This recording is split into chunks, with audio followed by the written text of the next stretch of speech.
అమ్మ నమస్కారం అమ్మ. నమస్తే అమ్మ. అమ్మ ఈ మధ్య కాలంలో ఎక్కువగా వస్తున్న ఒక సందేహం ఏంటి అంటే కొంతమంది భర్త చనిపోయిన తర్వాత ఈ మధ్య కాలంలో బొట్టు తీయట్లేదు, గాజులు వేసుకుంటున్నారు, మెట్టెలు ఉంచుకుంటున్నారు, అలా వాళ్ళకి నచ్చినట్టుగా ఉంటున్నారమ్మా. అయితే దాని నుంచి ఒక ప్రశ్న తలెత్తుతోందమ్మా. ఏంటి అంటే అసలు భర్త చనిపోతే బొట్టు ఎవరు తీసేయమన్నారు? మెట్టెలు, పుస్తలు అంటే భర్త కట్టాడు కాబట్టి అవి తీసేయొచ్చు. ఇవి గాజులు ఇవన్నీ మనకు పుట్టుకతో వచ్చినాయి కాబట్టి ఇవి ఎందుకు తీసేయాలి, అసలు తీసేయాలని ఏ శాస్త్రంలో రాసింది?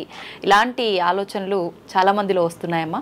నిజంగా ఇలా తీసేయాలని చెప్పి మన ధర్మంలో ఉందా అమ్మా? మన ఎక్కడైనా శాస్త్రంలో రాసి పెట్టుందా? అమ్మా, నేను చదివిన వరకు నాకు కనపడలేదమ్మా. నేను చదవంది ఎక్కడన్నా ఉందేమో నాకు తెలియదు. అంటే నేను సర్వజ్ఞురాలు, నేను అన్నీ చదివాను అని చెప్పలేను కదా. నాకు తెలిసినంత వరకు అటువంటిది ఎక్కడా లేదు. బొట్టు అన్నది ఎవరు పెట్టారు మొట్టమొదటిసారి? తల్లిదండ్రులు. అమ్మ పెట్టింది, అంతే కదా. అమ్మ ఎప్పుడో చిన్నప్పుడు నాకు 21 రోజులు అయిన తర్వాత మొలతాడు కట్టి బొట్టు పెట్టారు కదా.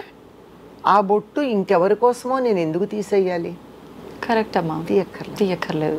అట్లాగే అప్పుడు గాజులు వేశారు, ఎందుకు తీసేయాలి? అవసరం లేదు. అప్పటి నుంచి కాస్త అన్నప్రాసన అయిన దగ్గర నుంచి చక్కగా పువ్వులు కూడా పెట్టుకొని ఇచ్చారు. అవును. అప్పటి నుంచి నాకు 6వ నెల వచ్చినప్పటి నుంచి పెట్టుకుంటున్నటువంటి పూలు ఇప్పుడు ఎవరో మధ్యలో వచ్చినటువంటి వ్యక్తి కోసం నేను మానేయాలా? అవసరం. ఇది శాస్త్రంలో ఎక్కడా వీటిని తీయమని చెప్పాల. ఓకే, నాకు తెలిసినంత వరకు. తెలియంది ఏదన్నా ఉంటే, నాకు నేనేం సర్వజ్ఞురాలని కాదు గనక ఎక్కడన్నా ఉందేమో, ఎవరన్నా రాసింది నాకు తెలియదు. అందువల్ల ఇవి తీయవలసినటువంటి పని లేదు. కాకపోతే శాస్త్రం వేరు, ఆచారం వేరు. ఆచారం అంటే ఆచరించటం ద్వారా స్థిరపడింది. చాలా కాలంగా కొన్ని శతాబ్దాలుగా మనం వీటిని తీసేయడం అనేది ఆచరించాం. అవునమ్మా. ఈ ఆచరించటానికి కూడా కారణం ఏమిటంటే అనేక కారణాలుగా యుద్ధాల్లోనూ వాటిల్లోనూ యువకులైనటువంటి వాళ్ళు చనిపోతూ ఉంటే వారి భార్యలు ఇంటి దగ్గర ఉండిపోయి, వాళ్ళు మరేమో యవ్వనంలోనే ఉంటారు యువకులు భార్యలు. మరి వాళ్ళకి యవ్వనంలో ఉండడం వల్ల వాళ్ళ అందచందాలు చూసి ఎవరైనా వాళ్ళ మీద కన్నెయ్యొచ్చు. వీళ్ళు కూడా నువ్వు అందంగా ఉన్నావనంటే లొంగిపోవచ్చు. ఇలాంటి సామాజికంగా ఉండే అక్రమ సంబంధాలను నివారించడానికి ఈవిడికి భర్త లేదు అని తెలియజెప్పేటట్టుగా, అందం కనపడకుండా ఉండడానికి, అందంగా ఉన్న వాళ్ళని చూస్తే కూడా అందహీనుడు అనిపించేటట్టుగా, వాళ్ళకున్న అందం కనపడకుండా ఉండడానికి వాళ్ళకి ఇవన్నీ తీసి భర్త లేడు అని గుర్తు ఉండేటట్టుగా చేయడం జరిగింది తక్క సమాజంలో వచ్చినటువంటి ఒక ఆచారం, అలవాటుగా వచ్చిందే తప్ప ఇది శాస్త్రంలో మాత్రం ఎక్కడా మనకి లేదు. అయితే పువ్వులు మొదలైనటువంటివన్నీ భోగ వస్తువులు గనక ఏదైనా భర్తతో కలిసి ఆనందంగా ఉండడం కోసం ఇవన్నీ ఉన్నాయి. భర్త లేనప్పుడు తనకు ఆనందం ఏముంది? ఒక్కతేను అంటే మన సమాజంలో ఒక స్త్రీకి ఒక పురుషుడు, ఒక పురుషుడికి ఒక స్త్రీ, అది సంప్రదాయం. అవునమ్మా. మనం ఒకటే చెప్పుకుంటున్నాం, పాతివ్రత్యం గురించి చెప్పుకుంటున్నాం కానీ ఏకపత్ని వ్రతం గురించి చెప్పట్లా. అంటే ఒక్కతే భార్య ఉండాలి. శివుడికి సతీదేవి దక్షయజ్ఞంలో శరీరం వదిలేస్తే తపస్సు చేసుకోవడానికి వెళ్ళాడు కానీ రెండో భార్యను పెళ్లి చేసుకోవాలనుకోలేదండి. ఆయన మనకు ఆదర్శం. భార్య లేదు గనక నేను కన్యాదానం చేయడానికో యజ్ఞం చేయడానికో నా పక్కన ఇంకొక ఆవిడ లేదు గనక దానికోసం పెళ్లి చేసుకుంటున్నామని కుంటి సాకులు చెప్పి పెళ్లి చేసుకున్న వాళ్ళు బోళ్ళు మంది ఉన్నారు కదా. అవునమ్మా. అట్లాంటి పని చేయలేదు, తపస్సు చేసుకోవడానికి వెళ్ళాడు. అందుకు ఆయన మనకు ఆదర్శమైనటువంటి భర్తగా చెప్పుకుంటాం. సరే, ఆ విధంగా ఒకే భార్య ఒక పురుషుడికి, ఒక స్త్రీకి ఒకే భర్త అన్నటువంటి దృష్టితో ఉన్నప్పుడు, నా జీవిత భాగస్వామిగా అన్ని రకాలు మేము కలిసి ఆనందంగా గడుపుదాం అనుకున్నప్పుడు, ఒకళ్ళు లేనప్పుడు రెండో వాళ్ళం మేము ఎందుకు ఆనందంగా ఉండాలి అని ఒక రకమైన విరక్తితో వదిలేయడమే తప్ప ఇవి మానేయాలి అని మాత్రం, ఇవి చేయకూడదని మాత్రం లేదు. అయితే ఈ మధ్య ఒక రకమైనటువంటి వాదన వినపడుతోంది, కొంచెం సమంజసమేమో అనిపిస్తోంది. భర్తతో వచ్చినవి ఏమిటయ్యా అంటే మంగళసూత్రాలు, మట్టెలు, నల్లపూసలు అతడితో వచ్చాయి గనక అతడి కట్టడం వల్ల వచ్చాయి గనక అతడితో పాటు వాటిని కూడా నేను పక్కన పెడుతున్నాను. వాటిని మాత్రం పక్కన పెడతాను. మా అమ్మ నాన్న నాకు ఇచ్చినటువంటి బొట్టు కానీ గాజులు కానీ నేను వదిలేయాల్సినటువంటి అవసరం లేదు అని వాటిని ధరిస్తూ ఉన్నారు. దీంట్లో లాజికల్ గానే అనిపించింది వాదన. వాళ్ళు చెప్పి వాదనలో నాకు లాజిక్ కనపడింది, బాగానే ఉన్నట్టుగా అనిపించింది అంతే. ఓకే మా భర్త ఉండి ముత్తైదుగా ఉన్నప్పుడు ఆమె ఎదురుపడ్డా ఎటువంటి తప్పు ఉండదు. భర్త చనిపోయిన తర్వాత ఆమె బొట్టు ఇవి లేనంత మాత్రాన ఆమెను చూడగానే ఏదో జరిగిపోతుందని చెప్పి చాలామంది పక్కకు వెళ్ళిపోవడం కానీ, ఇంట్లో శుభకార్యాలు జరిగేటప్పుడు వాళ్ళని దూరంగా ఉంచడం, అన్ని కార్యక్రమాల్లో వాళ్ళని కలవనీయకుండా ఉండడం, ఇలాంటివి కూడా కొన్ని సందర్భాల్లో చూస్తుంటామమ్మా. అసలు ఏంటమ్మా నిజంగా ఏదో జరిగిపోతుందంటారా నెగిటివ్గా అలా వాళ్ళు ఇన్వాల్వ్ అయి చేసినంత మాత్రాన? నువ్వు తుమ్మితే నా ముక్కు ఊడిపోతుందని భయపడేంత పిరికి వాళ్ళు ఉన్నప్పుడు వాళ్ళు చెప్పే మాటలు ఇవే, అంతే కదా? అవునమ్మా. ఇప్పుడు ఒక మాట చెప్పింది అదే, ఒక మహానుభావుడైనటువంటి ఒక పెద్ద గురువు ఆయన చెప్పిన మాట ఏమిటంటే, వాడెవడో అర్ధాయుష్కుడైతే తప్పు నాదా అందిట ఆవిడ. అంతే కదా? కరెక్టే కదా. అంటే గట్టిగా మాట్లాడితే అంతే ఉంటుంది. అంచేత ఆవిడ ఇంకా కొంతకాలం బతికుండడానికి ఈవిడ వల్లే కారణమేమో కూడా, ఇంకా ముందు పోవాల్సిన వాడు కాస్త ఆలస్యంగా పోయి ఉంటాడు, చెప్పలేం. చేత అది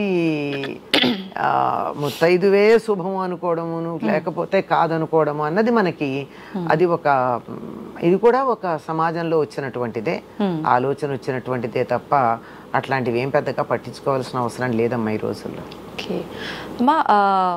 వాయనాలు అనేసరికి ఎక్కువగా ముత్తైదులకు మాత్రమే ఇస్తుంటారు. మరి వితంతువులు కూడా, భర్త చనిపోయిన స్త్రీలు కూడా వాయనాలు తీసుకోవచ్చు అంటారమ్మా? అంటే లెక్క ప్రకారం ఇచ్చేదానికి వాళ్ళకి ఇబ్బంది ఉంటుంది గనక వీళ్ళకి వాయనం ఇవ్వచ్చు, కానీ మేము 5గురికి ఇవ్వాలి అనుకుంటారు అనుకోండి, ఈ 5లో వాళ్ళని పెట్టుకోరు. అవును, అధికంగా ఇస్తారంతే. అది వాళ్ళ సెంటిమెంట్, ఎవరి సెంటిమెంట్ ని మనం ఏమనలేంగా. ఓకే, ఇచ్చినా పర్వాలేదు కదమ్మా. అయ్యో ఎందుకు ఇవ్వకూడదమ్మా, ఇవ్వాలి.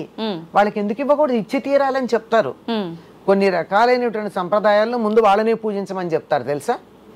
ఎక్కడమ్మా, ఎటువంటి? కొన్ని రకాలైనటువంటి సంప్రదాయాల్లో ముందుగా భర్త లేని స్త్రీలను ఆదరించండి, వాళ్ళకి స్వార్థం ఉండదు,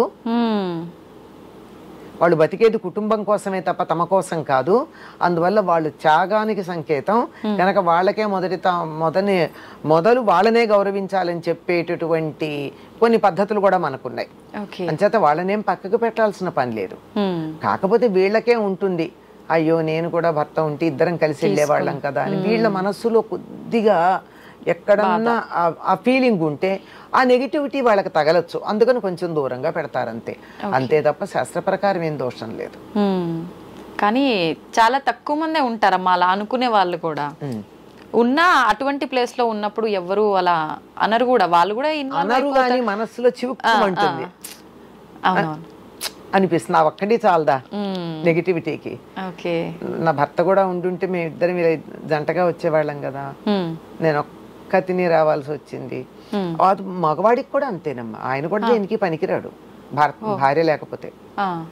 కన్యాదానం చేయలేడు, గృహప్రవేశం చేయలేడు, యజ్ఞం చేయలేడు, భార్య ఉండాల్సిందే తెలుసా? అది చాలా మందికి తెలియదు. మగవాళ్ళు కూడా పనికిరారు భార్య లేకపోతే. కానీ ఆడవాళ్ళని పక్కన పెట్టినంతగా మగవాళ్ళని పెట్టరు కదమ్మా, అనరు, పెట్టరు. ఎందుకనమ్మా మరి ఈ తేడా? మనమే కారణం. మగవాళ్ళు అంతగా పట్టించుకుంటారని నేను అనుకోను, ఈ పట్టింపులు ఎక్కువ ఆడవాళ్ళకి. అవును, ఆడవాళ్ళకి ఎక్కువ, ఆడవాళ్ళే బలైపోతుంటారు అన్ని రకాలుగా. పెద్ద అవసరం ఏం లేదమ్మా, దూరంగా పెట్టాల్సిన అవసరం ఏం లేదు. ఇంకా కొంతమంది అయితే వాళ్ళకున్నటువంటి ఇతర కారణాల వల్ల భర్త ఉన్నా లేకపోయినా వాళ్ళకే మొదటి తాంబూలం ఇయ్యడం, వాళ్ళ చేతే బొట్టు పెట్టించుకోవడం లాంటివి మనం చూస్తున్నాం. వాళ్ళు దానివల్ల శుభం కూడా పొందుతూ ఉన్నారు. మన నమ్మకాన్ని బట్టే ఉంటుంది కదా ఏదైనా. మా ఇంకొక డౌట్, ఇప్పుడు ఇంట్లో అత్తయ్యో అమ్మో ఎవరో ఇలా భర్త లేకుండా ఉన్న స్త్రీలు ఉన్నప్పుడు వాళ్ళ వస్తువులు ఏమైనా మనం వేసుకోవటం వల్ల కూడా వీళ్ళకి నెగిటివ్ అంటే దోషం ఏమీ రాదమ్మా. తల్లికి అసలు దోషం లేదన్నారు. తన తల్లి అయినా ఏమిటి, భర్త తల్లి అయితే ఏమిటి, అవును, భార్య తల్లి అయితే ఏమిటి, తల్లే కదా. ఇద్దరిలో ఎవరో ఒకళ్ళకి. అవును. వాళ్ళ విషయంలో ఎటువంటి దోషం లేదు అని చెప్పారు. ఓకే. కొన్ని కొన్ని సందర్భాల్లో ఉపవాసాలు ఉన్నప్పుడు, పూజా కార్యక్రమాల్లో ఉన్నప్పుడు వితంతువులు వండి పెట్టింది కూడా తినడానికి పనికిరాదు అని చెప్పి ఇలాంటివి కూడా వింటుంటామమ్మా.